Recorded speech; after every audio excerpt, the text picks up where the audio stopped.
Hi, I'm Guangqing Chi. I'm PI of the Polaris project. We study how environmental stressors and infrastructure disruptions are affecting coastal Alaska communities. We have three research pillars: human environment hotspot, food security and nutrition, and migration and community relocation.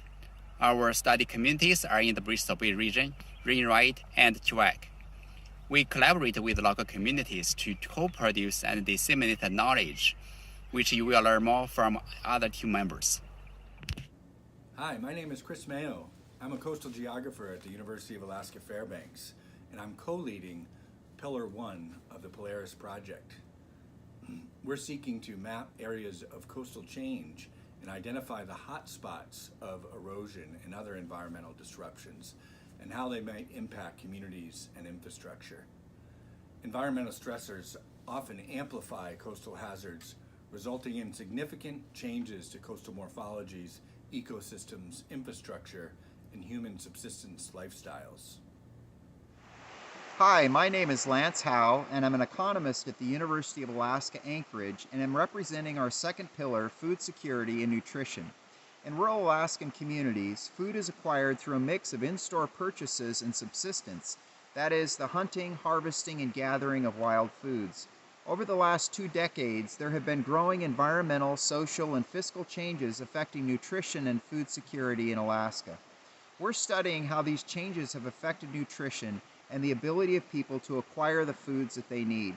Nutritionists, anthropologists, economists, and ecologists will work with community partners to synthesize findings to support nutrition and food security in rural Alaskan communities. Hi, I'm Ann Tickemeyer, a rural sociologist from Penn State University, representing Pillar 3 on the impact of climate change on migration and community relocation decisions and behavior. Warming temperatures make coastal communities especially vulnerable.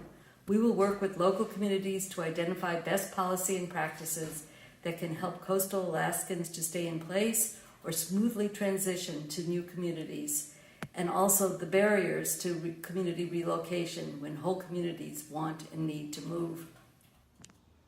My name is Kathy Hill, and I'm an Associate Professor of Science Education and the Director of the Center for Science in the Schools at Penn State.